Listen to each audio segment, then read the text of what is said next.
ഓം ശ്രീ ഗണേശായ നമ. ഓം ശ്രീ ഗണേശ ശാരദാ ഗുരുഭ്യോ നമ. ഓം സദാശിവസമാരംഭാം ശങ്കരാചാര്യമധ്യമാം അസ്മദാചാര്യപര്യന്താം വന്ദേ ഗുരുപരമ്പരാം. ഓം പീതാംബരം കരവിരാജിത ശംഖചക്രകൗമോദകേസരസിജം കരുണാസമുദ്രം രാധാസഹായമതിസുന്ദരമന്ദഹാസം വാതാലയേശമനിശം ഹൃദി ഭാവയാമി. ഓം കൃഷ്ണായ വാസുദേവായ ദേവകീനന്ദനായ ച നന്ദഗോപകുമാരായ ഗോവിന്ദായ നമോ നമ. നാരായണം നമസ്കൃത്യ നരം ചൈവ നരോത്തമം ദേവീം സരസ്വതീം വ്യാസം തതോ ജയമുദീരയേത്. ഓം നമോ ഭഗവതേ വാസുദേവായ. ഓം ശ്രീകൃഷ്ണായ പരബ്രഹ്മണേ നമഃ. ഹരി ഓം. ശ്രീമന്നാരായണീയം പഠന പരമ്പരയിലേക്ക് എല്ലാവർക്കും സുസ്വാഗതം, സുദിനം നേരുന്നു. നമ്മൾ പഠിച്ചുകൊണ്ടിരിക്കുന്നത് 23-ാമത്തെ ദശകം, നാരായണീയ 23-ാമത്തെ ദശകം, ദക്ഷചരിതവും ചിത്രകേതുപാഖ്യാനവും. 7 ശ്ലോകങ്ങൾ നമ്മൾ വിശദീകരിച്ച് പഠിച്ചു കഴിഞ്ഞു. ഇന്ന് പഠിക്കേണ്ടത് 8-ാമത്തെ ശ്ലോകം മുതലാണ്. 11 ശ്ലോകങ്ങളാണ് ഇതിൽ ഉള്ളത്. അതിൽ 7 ശ്ലോകങ്ങൾ പഠിച്ചു കഴിഞ്ഞതിനെ ഒന്ന് ഓർമ്മിച്ചതിന് ശേഷം നമ്മൾ 8ലേക്ക് കിടക്കാം. അപ്പോൾ പണ്ട് ആദ്യത്തെ ശ്ലോകത്തിൽ പണ്ട് ശൂരസേനൻ എന്നു പേരായ ശൂരസേനം എന്ന രാജ്യത്ത് ചിത്രകേതു എന്നു പേരായ ഒരു രാജാവ് ഭരിച്ചിരുന്നു. അദ്ദേഹം പുത്രന്മാരില്ലാഞ്ഞിട്ട് ദുഃഖിതനായിരിക്കെ അങ്കിരസ് മഹർഷിയും നാരദ മഹർഷിയും കൂടി ഒരു യാഗം നടത്തി. യാഗത്തിൻ്റെ പ്രസാദം അദ്ദേഹത്തിൻ്റെ മൂത്ത ഭാര്യയായ കൃതദ്യുതിക്ക് കൊടുത്തു. അനേകം ഭാര്യമാരുള്ളതിൽ കൃതദ്യുതിക്കാണ് അത് കൊടുത്തത്. ആ പ്രസാദം കഴിച്ച് അതിലൊരു മകനുണ്ടാകുന്നു. അപ്പോൾ ആ അസൂയ പെരുത്ത മറ്റ് ഭാര്യമാർ, സപത്നിമാർ ആ കൃതദ്യുതിയുടെ കുട്ടിയെ വധിച്ചു കളയുന്നു. അതിൽ മനം നൊന്ത് ചിത്രകേതു രാജാവ് പ്രജ്ഞയേറ്റ് നിലംപതിക്കുന്നു. ദയാശീലരായ നാരദ മഹർഷിയും അങ്കിരസ് മഹർഷിയും കൂടി ചിത്രകേതു മഹാരാജാവിനെ സാന്ത്വനിപ്പിക്കുകയും ആ മരിച്ചുപോയ കുട്ടിയുടെ ജീവനെ തിരിച്ചു വിളിച്ച് ആ കുട്ടിയോട് അച്ഛനമ്മമാരുടെ കൂടെ ജീവിക്കൂ എന്ന് ഉപദേശിക്കുകയും ചെയ്തു. അപ്പോൾ ആ കുട്ടിയുടെ ജീവൻ അങ്കിരസ് മഹർഷിയോട് ചോദിച്ചു, ഞാൻ ഏത് അച്ഛനമ്മമാരുടെ കൂടെയാണ് ജീവിക്കേണ്ടത്? എനിക്ക് അനേക അച്ഛനമ്മമാരുണ്ട്, അതായത് ഇതിനു മുമ്പ് കുറേ ജന്മങ്ങൾ എടുത്തിട്ടുണ്ടെന്ന് അർത്ഥം. അപ്പോൾ ഏത് അച്ഛനമ്മമാരുടെ കൂടെയാണ് ജീവിക്കേണ്ടതെന്ന് ചോദിച്ചു. അതാണ് കസ്യാസ്മി പുത്ര എന്ന് ചോദിച്ചു. അപ്പോൾ അത് കേട്ടപ്പോഴാണ് ആ ചിത്രകേതു മഹാരാജാവിന് അല്ലെങ്കിൽ ആ ദമ്പതിമാർക്ക് ആത്മജ്ഞാനമുണ്ടായ മായാമോഹം കൊണ്ടാണ് ഈ മമത തോന്നിയതെന്നും ഒക്കെ മനസ്സിലായത്. അങ്ങനെ ആ ദമ്പതിമാർ മഹർഷിമാരിൽ നിന്ന് അധ്യാത്മജ്ഞാനം നേടിയെടുത്തു. അപ്പോൾ നാരദ മഹർഷി അങ്കിരസ് മഹർഷിയും അദ്ദേഹത്തെ ഉപദേശം കൊടുത്തു. എന്താണ്, അതായത് മായയുടെ മായാമോഹം നിമിത്തമാണ് ആ മകനോട് ഇത് തോന്നിയതെന്ന്. അപ്പോൾ അതിൽ നിന്നും എന്നിട്ട് അനന്തരം ആ നാരദ മഹർഷിയിൽ നിന്നും ഉപാസനാക്രമങ്ങളൊക്കെ പഠിച്ച ശേഷം ചിത്രകേതു മഹാരാജാവ് സ്തോത്രമന്ത്രങ്ങളാൽ ആദിശേഷരൂപിയായിരിക്കുന്ന ഭഗവാനെ അതികഠിനമായി തപസ് ചെയ്തു. അദ്ദേഹം ഭഗവാന്റെ അനുഗ്രഹം കൊണ്ട് 7 ദിവസം കഴിഞ്ഞപ്പോൾ ഒരു ഗന്ധർവനായി മാറി. ആ ഗന്ധർവനായി മാറിയിട്ടും അദ്ദേഹം ഭഗവാനെ ഉപാസിക്കുന്നത് നിർത്തിയില്ല. അദ്ദേഹം അങ്ങനെ തന്നെ ഭഗവാനെ ഭജിക്കാൻ തുടങ്ങി. ഭഗവാന്റെ ഗാനങ്ങളൊക്കെ പാടിക്കൊണ്ട് ഭഗവത് ഭജനം ചെയ്തുകൊണ്ട് തന്നെ അങ്ങനെ സഞ്ചരിക്കുമ്പോൾ താമരക്കിഴങ്ങിൻ്റേതുപോലെ വെളുത്ത നിറത്തോടും 1000 തലകളോടും മന്ത്രോച്ചാരണങ്ങളോട് ചുറ്റും നിൽക്കുന്ന സിദ്ധന്മാരോടും കൂടി ആദിശേഷരൂപിയായ ഭഗവാൻ അദ്ദേഹത്തിൻ്റെ മുമ്പിൽ പ്രത്യക്ഷനായി. അദ്ദേഹത്തിൻ്റെ ആരാധനയിൽ പ്രസന്നനായി ഭഗവാൻ ആത്മതത്വങ്ങൾ ഉപദേശിച്ചു കൊടുത്ത് അനുഗ്രഹങ്ങൾ ചൊരിഞ്ഞ് അവിടെ നിന്നും തിരോധാനം ചെയ്തു എന്നുവരെയുള്ള 7 ശ്ലോകങ്ങളാണ് നമ്മൾ പഠിച്ചത്.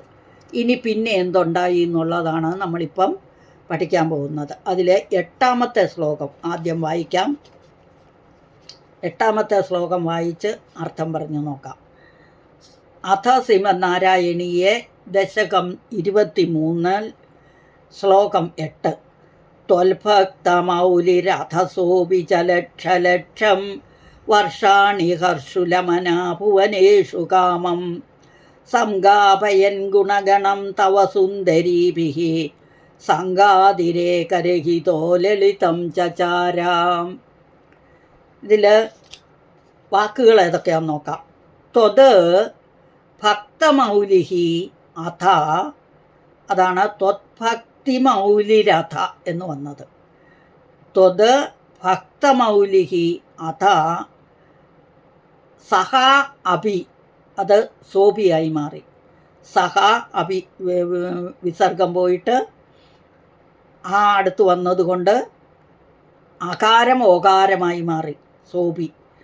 ച ലക്ഷം വർഷാണി ഹർഷുലമന ഭുവനേഷു കാമം സംഗാപയൻ ഗുണഗണം തവ സുന്ദരീഭിഃ സംഗാതിരേകരഹിതഃ അതിരേകരഹിതഃ ലളിതം ചചാര. ഇതാണ് വാക്കുകൾ. ഇനി ഒന്ന് വായിക്കാം. ത്വൽഭക്തമൗലിരഥസോപി ച ലക്ഷലക്ഷം വർഷാണി ഹർഷുലമനാ ഭുവനേഷു കാമം സംഗാപയൻ ഗുണഗണം തവ സുന്ദരീഭിഃ സംഗാതിരേകരഹിതോ ലളിതം ചചാരാം. ഇനി നമ്മൾക്ക് ഓരോ വാക്കുകളുടെ അർത്ഥം നോക്കാം. ത്വദ്ഭക്ത മൗലിഹി, ത്വത് അങ്ങയുടെ അല്ലെങ്കിൽ അങ്ങയിൽ, ഭക്തമൗലി ഭക്തൻ, ഭക്തമൗലി എന്ന് പറഞ്ഞാൽ മുകളിലുള്ളത്, അതായത് തല അല്ലേ, അപ്പം ശിരസ്. ത്വൽഭക്തമൗലി എന്ന് പറഞ്ഞാലോ ഭക്ത ശിരോമണി, നമ്മൾ പറയല്ലേ ഭാഗവത ശിരോമണി എന്ന്. അതാണ് അങ്ങയുടെ ഭഗവാന്റെ ഭക്തശിരോമണിയായ സഹാബി അവനാകട്ടെ അഥ അനന്തരം ലക്ഷലക്ഷം വർഷാണി അനേക ലക്ഷം വർഷങ്ങൾ ഹർഷുലമന, ഹർഷുലമന സന്തോഷവാനായി നിറഞ്ഞ മനസ്സോടെ. ഹർഷു എന്ന് പറഞ്ഞാൽ സന്തോഷം, അല്ലെങ്കിൽ നിറഞ്ഞ ഇത്, മന എന്ന് പറഞ്ഞാൽ മനസ്സ്. അപ്പം നിറഞ്ഞ മനസ്സോടെ ഭുവനേഷു, ഭുവനം ലോകം, ലോകങ്ങളിൽ സംഗാപയൻ, സം എന്ന് പറഞ്ഞാൽ നന്നായി, ഗാപയൻ എന്ന് പറഞ്ഞാൽ ഗാനം ചെയ്യുന്നവനായിട്ട്, നന്നായി ഗാനം ചെയ്തുകൊണ്ട്, സംഗാപയൻ ഗുണഗണം തവ ഗുണഗണം, ആരുടെ ഭഗവാന്റെ ഗുണഗണങ്ങളെ ഗാനം ചെയ്തുകൊണ്ട്, സുന്ദരീഭി ഗന്ധർവനായി മാറി എന്ന് നമ്മൾ നേരത്തെ പഠിച്ചു. അപ്പോൾ ഗന്ധർവനായ ആ ഭഗവാന്റെ ഗുണഗണങ്ങളെ പാടിക്കൊണ്ട് സുന്ദരീഭി സുന്ദരികളായ സ്ത്രീകളോടുകൂടി സ്ത്രീ സേവിതനായി, സംഘ അതിരേകരഹിത, ഒരു സംഘവുമില്ലാതെ, ഒന്നിലും ആസക്തിയില്ലാതെ, ഒരു സംഘവുമില്ലാതെ, അതായത് ഒന്നിലും ഒരു ആഗ്രഹവുമില്ലാതെ, ലളിതം ചചാര, ലളിതമായി സുന്ദരമായി അല്ലെങ്കിൽ സ്വൈര്യമായി ചരിച്ചു. ചരിച്ചു എന്ന് പറഞ്ഞാൽ സഞ്ചരിച്ചു. വിമാനത്തിൽ സുന്ദരിമാരായ ഗന്ധർവ സ്ത്രീകളോടുകൂടി നിറഞ്ഞ മനസ്സോടുകൂടി ഒരു സങ്കോചവുമില്ലാതെ, അല്ലെങ്കിൽ ഒരു എന്താ പറയുക, ഒന്നിലും ഒരാസക്തിയുമില്ലാതെ ലക്ഷക്കണക്കിന് വർഷങ്ങൾ ഭഗവാന്റെ ഭക്തിയിൽ ലയിച്ചു സഞ്ചരിച്ചു എന്നർത്ഥം. ത്വൽഭക്തമൗലിരഥസോപി ച ലക്ഷലക്ഷം വർഷാണി ഹർഷുലമനാഭുവനേഷു കാമം സംഗാപയൻ ഗുണഗണം തവ സുന്ദരീഭിഃ സംഗാതിരേകരഹിതോ ലളിതം ചചാര. സുന്ദരീഭിഃ എന്ന വിസർഗം ചേർക്കുന്നില്ലെങ്കിൽ ഒന്നിച്ചു വായിക്കുവാണ് സുന്ദരീഭി സംഗാതി. ആ സാ ഇരട്ടിച്ചത് ഇസായി മാറും. അതായത് ത്വത്ഭക്തമൗര്, അങ്ങ് അനുഗ്രഹങ്ങൾ നൽകിക്കഴിഞ്ഞ് പിന്നീട് ഭഗവത് ഭക്തന്മാരുടെ ശിരോലങ്കാരമായിരിക്കുന്ന ആ വിദ്യാധര ചക്രവർത്തി, ആ ചിത്രകേതു രാജാവ് സന്തുഷ്ടചിത്തനായി, വിഷയാദികളിൽ ആസക്തിയൊന്നുമില്ലാത്തവനായി, സുന്ദരികളായ വിദ്യാധരി ദേവഗായികകളെ കൊണ്ട് അങ്ങയുടെ ഭക്തവാത്സല്യാദി ഗുണഗണങ്ങളെ ആലപിപ്പിച്ചുകൊണ്ട്, അവരെ കൊണ്ട് പാടിച്ചുകൊണ്ട്, ഭഗവാന്റെ ഗുണഗണങ്ങളെപ്പറ്റി പാടിപ്പിച്ചുകൊണ്ട് അനേക ലക്ഷം വർഷങ്ങൾ എല്ലാ ലോകങ്ങളിലും ചുറ്റിത്തിരിഞ്ഞു, അല്ലെങ്കിൽ ഓരോരോ ലോകങ്ങളിൽ സഞ്ചരിച്ചു എന്ന് 8ാമത്തെ ശ്ലോകത്തിൻ്റെ അർത്ഥം. 9ാമത്തെ ശ്ലോകത്തിൽ അത്യന്തസംഗവിലയായ ഭവത്പ്രണുന്നഃ നൂനം സരൗപ്യഗിരിമാപ്യ മഹൽ സമാജേ നിശങ്കമംഗകൃതവല്ലഭമംഗചാരീം തം ശങ്കരം പരിഹസന്നുമയാഭിഷേപേ. വാക്കുകൾ നോക്കാം. അത്യന്തസംഗവിലയായ ഭവത്പ്രണുന്നഃ നൂനം സഹ രൗപ്യഗിരിം ആപ്യ. രൗപ്യഗിരിമാപ്യ എന്ന് വന്നു. രൗപ്യഗിരിം ആപ്യ മഹൽ സമാജേ നിശങ്കം അംഗകൃത വല്ലഭം അംഗജാരീം. നിശങ്കം അംഗകൃത വല്ലഭം അംഗജാരീം തം ശങ്കരം പരിഹസന്ന് ഉമയാ അഭിഷേപേ. അത്യന്തസംഗവിലയായ ഭവത്പ്രണുന്നഃ നൂനം സരൗപ്യഗിരിമാപ്യ മഹൽ സമാജേ നിശങ്കമംഗകൃതവല്ലഭമംഗജാരീം തം ശങ്കരം പരിഹസന്നുമയാഭിഷേപേ. അത്യന്തം, അതായത് വർദ്ധിച്ച, സംഘവിലയായ, സഞ്ചരിക്കുന്നതിനിടയ്ക്ക് ഒരു ഇല്ലാതാകാൻ എന്നർത്ഥം. അദ്ദേഹം ഗായക വനിതകളോടുകൂടി സ്ത്രീ സേവിതനായിട്ട് വിമാനത്തിൽ സഞ്ചരിക്കുന്നതിനിടയ്ക്ക് സംഘമൊന്നുമില്ലാതെയാകാൻ വേണ്ടി, ഒരു ആസക്തിയും ഇല്ലാതെയാകാൻ വേണ്ടി ഭവൽ പ്രണുന്നഃ, പ്രണുന്ന എന്ന് പറഞ്ഞാൽ എന്താ പറയുക, പ്രേരിതനായിട്ട്, ഭഗവാന്റെ പ്രേരണയോടുകൂടി എന്നർത്ഥം. ഭഗവാന്റെ പ്രേരണയോടുകൂടി നൂനം എന്ന് പറഞ്ഞാൽ തീർച്ചയായും, സഹ അവൻ, രൗപ്യഗിരിയും, രൂപഗിരി രജതഗിരി എന്നൊക്കെ പറഞ്ഞാൽ വെള്ളിയാണ് രൂപം, രൗപ്യം എന്നൊക്കെ പറഞ്ഞാൽ വെള്ളി. അപ്പോൾ രജതഗിരി എന്ന് പറയും, രജതം വെള്ളിയാണ്. അപ്പോൾ വെള്ളിമല, അതാണ് ഗിരി എന്ന് പറഞ്ഞാൽ മല. അപ്പോൾ വെള്ളിമലയിൽ ആപ്യ എന്ന് പറഞ്ഞാൽ പ്രാപിച്ചിട്ട്. അപ്പോൾ വെള്ളിമല ഏതാണ്? കൈലാസപർവ്വതം.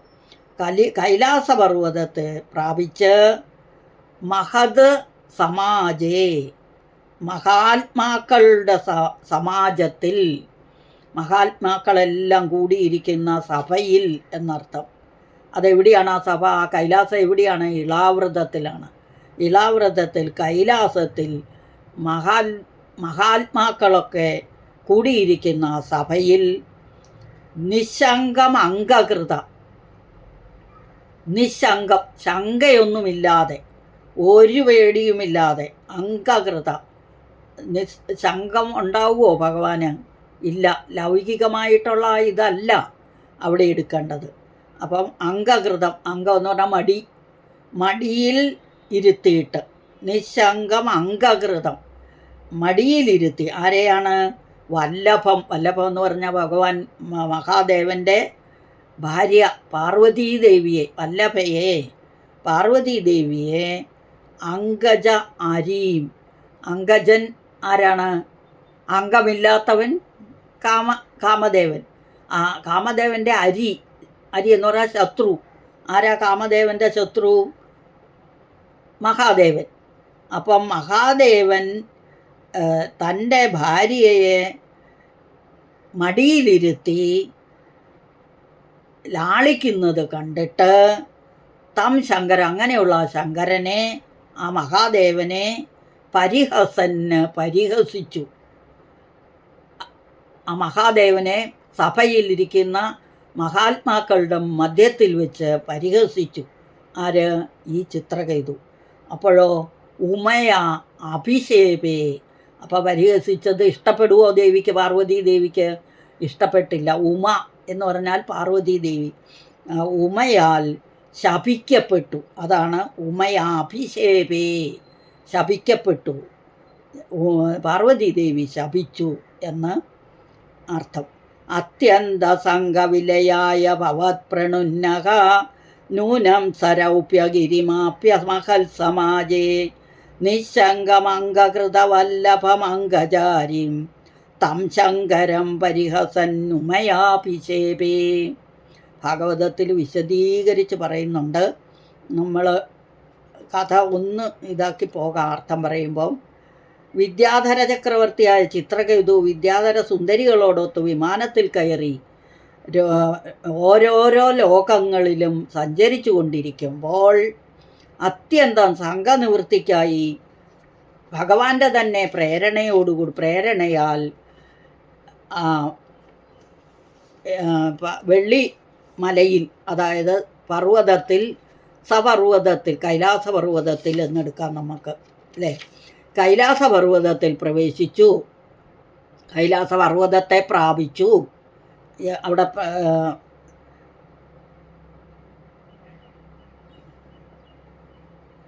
ഗിരിമാപ്യ എന്ന് പറഞ്ഞാൽ, ആപ്യ എന്ന് പറഞ്ഞാൽ പ്രാപിക്കുക എന്നർത്ഥം. പ്രാപിച്ചു.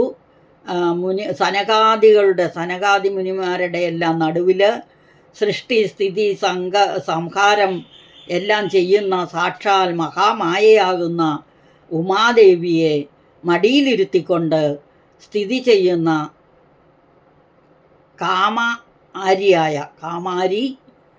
കാമദേവൻ്റെ അരിശത്രുവായ ശിവനെ കണ്ടു, മഹാദേവനെ കണ്ടു. അപ്പോൾ സകല ജനങ്ങളുടെയും മനസ്സിനെ വിഷയങ്ങളിൽ ആകർഷിച്ച് മായാമോഹിതനാക്കുന്ന കാമദേവനെ മൂന്നാമത്തെ കണ്ണുകൊണ്ട് ചുട്ടരിച്ച ആ മഹാജ്ഞാനിയും പരബ്രഹ്മസ്വരൂപിയുമായ മഹാദേവൻ പ്രാകൃതന്മാർ പോലും ചെയ്യാത്ത, ജനങ്ങളുടെ മുമ്പിൽ വെച്ച് ചെയ്യാത്ത പ്രവൃത്തി ചെയ്തു. അത് കഷ്ടം തന്നെ എന്ന് പരിഹസിച്ചു. അതായത് കാമദേവനെ നെറ്റിക്കണ്ണാൽ ചുട്ടരിച്ചവനും പ്രാകൃതന്മാർ പോലും ചെയ്യാത്ത ആ പ്രവൃത്തി, അതുപോലെ തന്നെ എന്താണ്, ഭഗവാൻ പരബ്രഹ്മസ്വരൂപനാണ്. പരബ്രഹ്മസ്വരൂപിയുമായ ഭഗവാൻ ഭാര്യയെ ലാളനരൂപമായ ഈ മടിയിൽ വെച്ച് ചെയ്യുന്ന പ്രവൃത്തി ജ്ഞാനികളായ മുനിജനങ്ങളുടെ മധ്യത്തിലിരുന്നു കൊണ്ട് ചെയ്തത് മഹാകഷ്ടം തന്നെ എന്ന് പരിഹസിച്ചു. അഹങ്കാരം കൊണ്ട്, അതായത് പരമാർത്ഥ ജ്ഞാനമില്ലാതെ, ജ്ഞാനമുള്ള ഒരാളാണെങ്കിൽ അങ്ങനെ പറയില്ല. കാരണം മഹാദേവന് ഒട്ടും ലൗകികനല്ല, ലൗകിക ഇതായി എടുക്കാനേ പാടില്ല ഭഗവാന്റെ കാര്യത്തിൽ. അപ്പോൾ അവിടെ പരിഹസിച്ചു. മഹാദേവൻ ഒന്ന് ചിരിച്ചതേ ഉള്ളൂ ഈ പരിഹാസം കേട്ടിട്ട്. പക്ഷേ ദേവി വിടുവോ? എല്ലാവരുടെയും മുൻപിൽ വെച്ച് മഹാദേവനെ പരിഹസിച്ചത് അതിൽ കുപിതയായ ദേഷ്യം വന്ന മഹാമായ ആ ഉമാദേവി നീ അഹങ്കാരിയായ അസുരനായി ഭവിക്കട്ടെ എന്ന് ശപിച്ചു. അങ്ങനെയാണ് ചിത്രകേതു പുനർജന്മത്തിൽ വൃത്രാസുരനായി വന്നത്. ഇനി അടുത്ത ശ്ലോകത്തിൽ വൃത്രാസുരൻ്റെ കഥയാണ് പറയുന്നത്. അപ്പോൾ അടുത്ത ശ്ലോകം എടുക്കാം നമുക്ക്. 8, 9 കഴിഞ്ഞു. ഇനി 10ാമത്തെ ശ്ലോകം. നിസ്സംഭ്രമസ്ത്വയമയാചിത ചാപമോക്ഷഃ വൃത്രാസുരത്വമുപഗമ്യ സുരേന്ദ്രയോധി ഭക്തി ആത്മതത്വകഥനൈ സമരേ വിചിത്രം ശത്രോരപി ഭ്രമമപാസ്യ ഗതപദം തേ. അതായത് വാക്കുകൾ നിസ്സംഭ്രമഃ ത്വയാ അല്ല നിസ്സംഭ്രമഃ തു അയം അയാചിത ശാപമോക്ഷഃ വൃത്രാസുരത്വം ഉപഗമ്യ സുരേന്ദ്രയോധി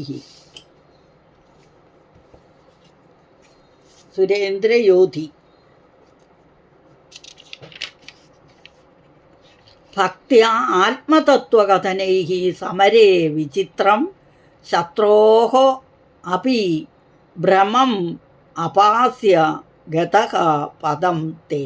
ഒന്നുകൂടെ പിരിച്ചു പറയാം. നിസ്സംഭ്രമഃ തു അയം അയാചിത ശാപമോക്ഷഃ വൃത്രാസുരത്വം ഉപഗമ്യ സുരേന്ദ്രയോധി ഭക്ത്യാ ആത്മതത്വകഥനൈഃ സമരേ വിചിത്രം ശത്രോഃ അപി ഭ്രമം അപാസ്യ ഗത പദം തേ.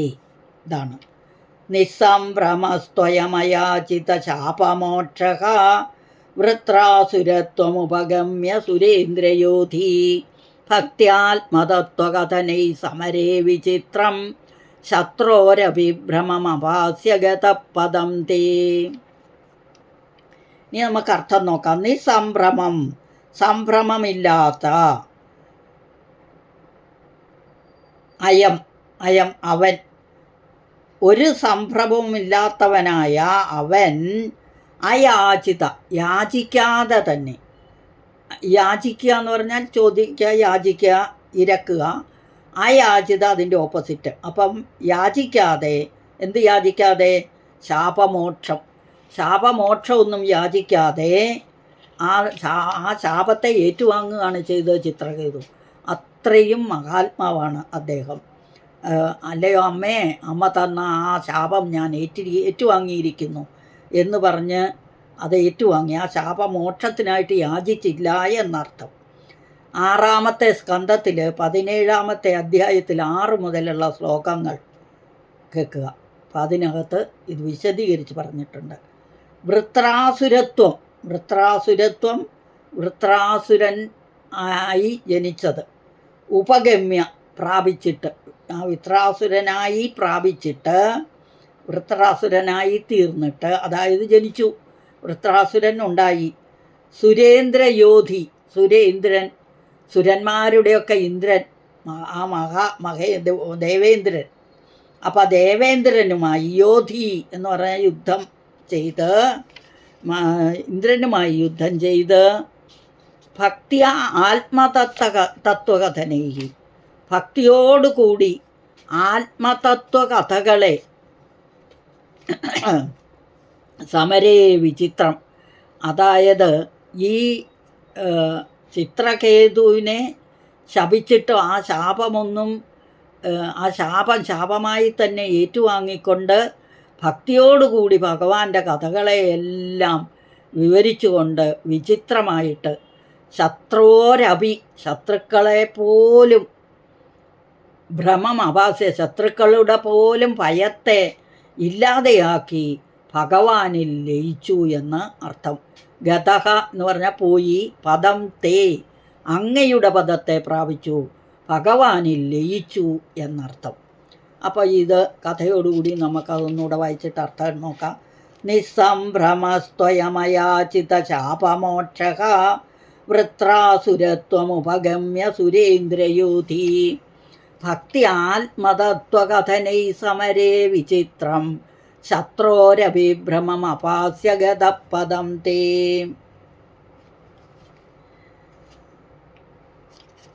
ശ്രീ പാർവതിയാൽ ശപിക്കപ്പെട്ട വിദ്യാധര ചക്രവർത്തി ശാപമോക്ഷം അപേക്ഷിക്കാതെ തന്നെ അവിടെ നിന്നും പോയി. ഗതഹ എന്ന് പറഞ്ഞില്ലേ, പോയി. അവിടെ നിന്നും പോയി വൃത്രാസുരനായി ജനിച്ചു.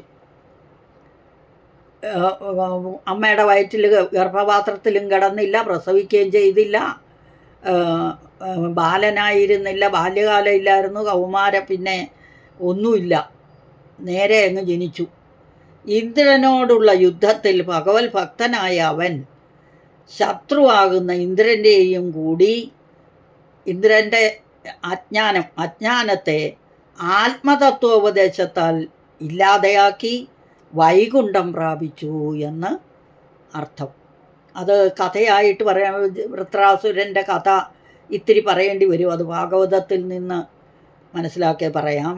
അതായത് ബ്രഹ്മാവിൻ്റെ മാനസപുത്രന്മാരിൽ ജ്യേഷ്ഠനായ ഏറ്റവും മൂത്തവനായ മരീചിയിൽ നിന്നും കശ്യപ നമ്മൾ പഠിച്ചതാ, എന്നാലും കശ്യപ പ്രജാപതി ജനിച്ചു.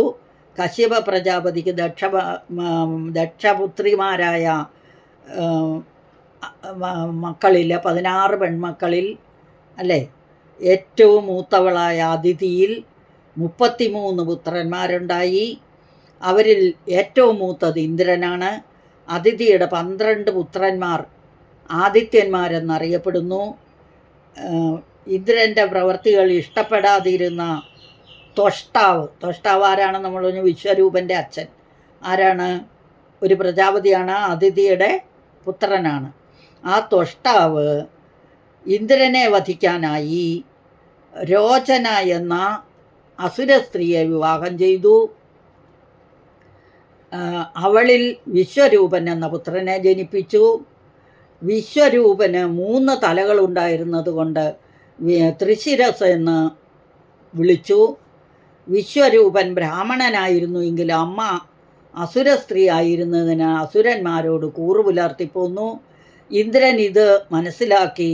വിശ്വരൂപനെക്കുറിച്ച് ഭയമുണ്ടായിരുന്ന ഇന്ദ്രൻ ഉഗ്രമായ തപസ്സനുഷ്ഠിച്ചു കൊണ്ടിരുന്ന ആ ത്രിശിരസിൻ്റെ 3 തലകളും മറുത്തു വധിച്ചു. അതായത് ഇന്ദ്രനെ വധിക്കാനായി വൃത്രാസുരനെ ജനിപ്പിച്ചു. അത് മന്ത്രം തിരിഞ്ഞു പോയതുകൊണ്ട് ഇന്ദ്രനാൽ വധിക്കപ്പെട്ടെ എന്ന് തിരിഞ്ഞുപോയി മന്ത്രം.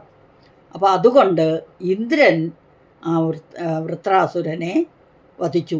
പിന്നെ വൃത്രാസുരൻ പറയുകയും ചെയ്തു, അതായത് ദധീചി മഹർഷിയുടെ അസ്ഥി കൊണ്ടാണ് ഈ ഇന്ദ്രൻ്റെ വജ്രായുധം ഉണ്ടാക്കിയിരിക്കുന്നത്. അപ്പോൾ ആ വജ്രായുധം പാഴായി പോകാതിരിക്കാൻ ഈ മഹാനായ ചിത്രകേതു പറഞ്ഞു, വൃത്രാസുരൻ പറഞ്ഞു, എന്നെ ആ വജ്രായുധം കൊണ്ട് വധിക്കൂ എന്ന്. അങ്ങനെ ആ വധം ഏറ്റുവാങ്ങിയതാണ് ഈ വൃത്രാസുരൻ. അപ്പോൾ തൻ്റെ ധർമ്മിഷ്ഠനായ പുത്രനെ ദേവേന്ദ്രൻ ഒരു കാരണവും കൂടാതെ ചതിച്ചു കൊന്നതുകൊണ്ട് കുപിതനായ ആ ത്വഷ്ടാവ് അഥർവണ മന്ത്രം കൊണ്ട് ഹോമം ചെയ്യാൻ തുടങ്ങി. 8ാമത്തെ ദിവസം രാത്രി ഹോമകുണ്ഡത്തിൽ നിന്ന് അതിതേജസ്വിയായ ഒരു പുരുഷൻ ജനിച്ചു. ആ പുരുഷനാണ്, ആ ചിത്രകേതുവാണ് വിദ്യാധര ചക്രവർത്തിയുടെ പുനർജന്മമായ ആ യാഗാഗ്നിയിൽ നിന്നും അസുരരൂപിയായി ആവിർഭവിച്ചത് ആ വൃത്രാസുരൻ. അവനെ വൃത്രൻ എന്ന് വിളിച്ചു. അച്ഛൻ വൃത്രൻ എന്ന് പേരിട്ടു. ഇന്ദ്രനെ കൊല്ലാനായി നിയോഗിച്ചു. എന്നാൽ വൃത്രനുമായി സഖ്യം ചെയ്ത് അവന് പകുതി ആസനവും കൊടുത്ത്, അതായത് പകുതി പദവിയും കൊടുത്ത് ഇന്ദ്രൻ ചതിയിലാണ് ആ വൃത്രാസുരനെ വധിച്ചത്. അങ്ങനെ ചതിയിൽ വധിക്കുകയാണ് ചെയ്തത്. അങ്ങനെ 10ാമത്തെ ശ്ലോകം കഴിഞ്ഞു. 10ാമത്തെ ശ്ലോകം ഒന്നും കൂടി വായിക്കാം. നിസ്സംഭ്രമസ്ത്വയമയാചിത ശാപമോക്ഷഃ വൃത്രാസുരത്വമുപഗമ്യ സുരേന്ദ്രയോധി ഭക്ത്യാത്മതത്വകഥനൈ സമരേ വിചിത്രം ശത്രോരഭിഭ്രമമപാസ്യഗതം പദന്തേ.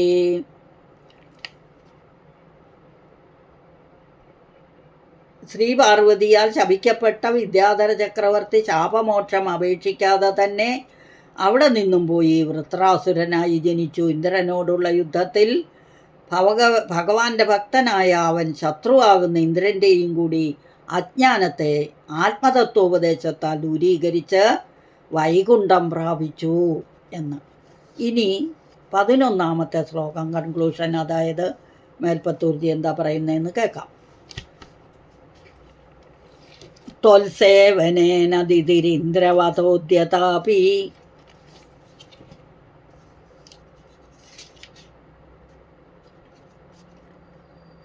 താൻ പ്രത്യുതേന്ദ്രസുഹൃദോ മരുതോപി ലേപേ ദുഷ്ടാശയേപി ശുഭദൈവ പവൻ നിഷേവ തത്താദൃശസ്ത്വമവ മാം പവനാലയേശാം ദുഷ്ടാശയേപി ശുഭദൈവ പവൻ നിഷേവ തത്താദൃശസ്ത്വമവമാം പവനാലയേശ. ഇതിലെ വാക്കുകൾ ത്വത് സേവനേന ദിതിഹി ഇന്ദ്രവതഃ ഉദ്യത അപി താൻ പ്രതി ഉതേന്ദ്ര സുഹൃദഃ മരുതഃ അഭിലേഭേ ദുഷ്ടാശയഃ അപി ശുഭദഃ ഏവ ഭവത് നിഷേവ തത് ആദൃശഃ ത്വം ഏവ മാം പവനാലയേശ. തത് ആദൃശഃ ത്വം അവ മാം, അവ എന്ന് പറഞ്ഞാൽ രക്ഷിക്കുക, മാം പവനാലയേശ എന്നെ രക്ഷിച്ചാലും. അല്ലയോ ഗുരുവായൂരപ്പ, പവനാലയം ഗുരുവായൂര്, പവനൻ്റെ ആലയം ഗുരുവായൂര്, ഈശൻ ഭഗവാൻ. അപ്പോൾ അല്ലയോ ഗുരുവായൂരപ്പ എന്നെയും രക്ഷിച്ചാലും. അപ്പം 7ാമത്തെ സ്കന്ധത്തിൽ 10ാമത്തെ അധ്യായത്തിൽ ആണ് ഈ മരുത്തുക്കളുടെ കഥ. അതിവിടെ ഒരു ശ്ലോകം കൊണ്ട്, ഒരു വാക്കുകൊണ്ട് മാത്രം ആ മരുത്തുക്കളുടെ കഥയും ഇവിടെ പറഞ്ഞു മേൽപ്പത്തൂർജി. പക്ഷേ ആ കഥ നമ്മൾക്ക് ഭാഗവതത്തിൽ നിന്ന് എന്താണെന്നൊന്നും അറിയണ്ടേ. അതായത് ഈ ദേവി, അതായത് ദിതിയുടെ മക്കളായ ഹിരണ്യാക്ഷനും ഹിരണ്യകശിപുവും ഇന്ദ്രൻ്റെ പ്രേരണയാലാണ് ഭഗവാന്റെ കയ്യാൽ മരണപ്പെടുന്നത്. അതുകൊണ്ട് ഇന്ദ്രനെ വധിക്കാൻ കഴിവുള്ള ഒരു പുത്രൻ വേണമെന്ന് കരുതിയാണ് ദിതി ഇങ്ങനെ പ്രാർത്ഥിച്ച ഭഗവാനോട്, എനിക്ക് ഭഗവാനെ പോലെ ഇന്ദ്രനെ പോലെ തന്നെയുള്ള മകനുണ്ടാകണമെന്ന്, ഇന്ദ്രനെ ജയിക്കാൻ കഴിവുള്ള. അപ്പോൾ ഗർഭിണിയായ ദിതി ഭർത്താവിനാൽ ഉപദേശിക്കപ്പെട്ട പുംസവനം എന്ന വ്രതം അനുഷ്ഠിക്കുന്നുണ്ടായിരുന്നു.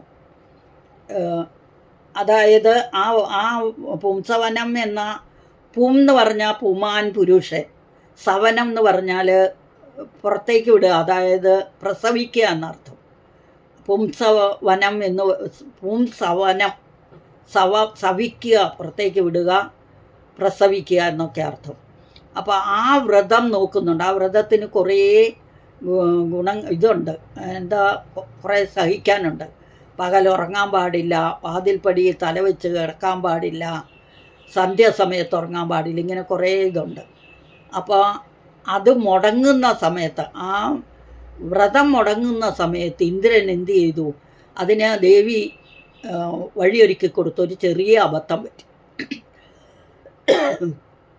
ഒരു ചെറിയ അബദ്ധം പറ്റി. ആ വ്രതം അനുഷ്ഠിച്ചു കൊണ്ടിരിക്കുമ്പം തന്നെ ഒരു ദിവസം വ്രതത്തിന് വിപരീതമായിട്ട് ദേവിക്ക് ഉറക്കം വന്നു. അപ്പം ആ ദിതി ദേവിയെ ശുശ്രൂഷിച്ചുകൊണ്ട് സമീപത്ത് നിന്ന ഇന്ദ്രൻ, മകനാണല്ലോ ആ ഇന്ദ്രൻ, ആ വ്രതം മുറിഞ്ഞ സമയത്ത് തന്നെ ദേവിയുടെ ഗർഭത്തിലേക്ക് ചെന്ന് മൂക്കിൻ്റെ ദ്വാരത്തിൽ കൂടെ, ഭാഗവതത്തിൽ വിശദീകരിച്ചുണ്ട്, ഞാൻ വെറുതെ കഥ പറഞ്ഞു പോകുക അറിഞ്ഞിരിക്കാൻ വേണ്ടി.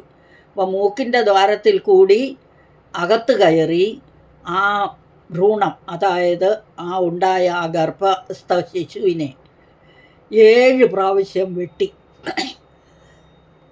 7 കഷ്ണങ്ങളാക്കി മുറിച്ചു. അപ്പോഴും ആ കുഞ്ഞ് ചത്തില്ല, മരിച്ചില്ല. അത് കരഞ്ഞു.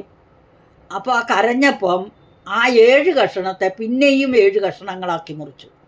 അപ്പോൾ 7 7 49 കഷണങ്ങളായി, 49 കുഞ്ഞുങ്ങളായി അത് വന്നു. അവരാണ് മരുത്തുക്കൾ. അതെങ്ങനെയാണ് പേര് വന്നതെന്ന് ചോദിച്ചാൽ, ആ കുഞ്ഞുങ്ങൾ കരഞ്ഞു. എല്ലാ കുഞ്ഞുങ്ങളും കരഞ്ഞപ്പോൾ ഇന്ദ്രൻ മാ രുദതി എന്ന് പറഞ്ഞു. മാ രുത, രുത എന്ന് പറയാൻ കരയുക, രോദിക്കുക, രോദനം, കരച്ചിൽ എന്നൊക്കെ ഉണ്ടല്ലോ. അപ്പോൾ മാ രുത എന്ന് പറഞ്ഞാൽ കരയരുത് എന്ന് അർത്ഥം വരുന്ന മാ രുത എന്ന വാക്ക് പറഞ്ഞു. അങ്ങനെ ആ കുട്ടികൾ മരുത്തുക്കളായി മാറി, പേര് മരുത്തുക്കൾ എന്നായി.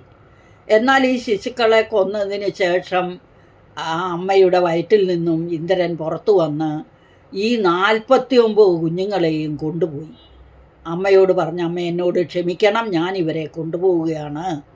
അപ്പോൾ ദിതി ദേവി ശപിച്ചുമില്ല, ദേഷ്യപ്പെട്ടുമില്ല, ഒന്നുമില്ല, നീ കൊണ്ടുപോയിക്കോ എന്ന് പറഞ്ഞു. അപ്പോൾ കുട്ടിയുടെ കരച്ചിൽ കേട്ടുകൊണ്ടാണ് ദിതി ദേവിക്ക് കാര്യം മനസ്സിലായി.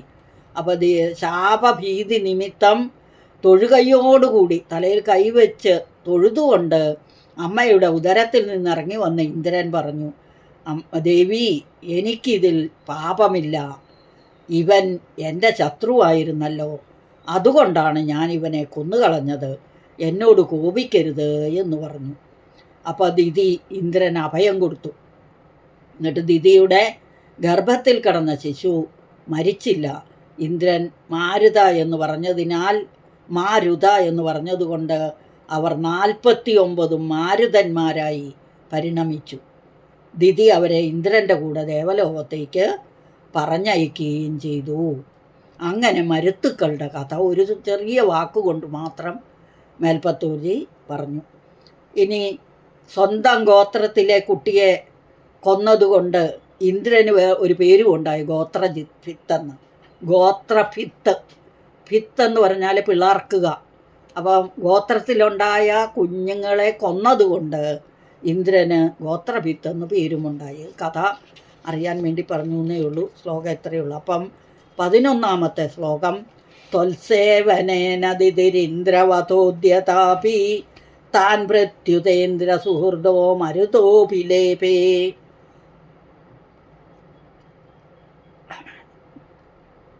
ഇന്ദ്രൻ ഭഗവാനെ സേവിച്ചു കൊണ്ടിരുന്ന ആ ദേവിയുടെ, അതായത് പുംസവനം എന്ന ആ വ്രതത്തിൻ്റെ മാഹാത്മ്യമാണ് ഒന്നും സംഭവിക്കാതിരുന്നത് ആ കുട്ടികൾക്ക്.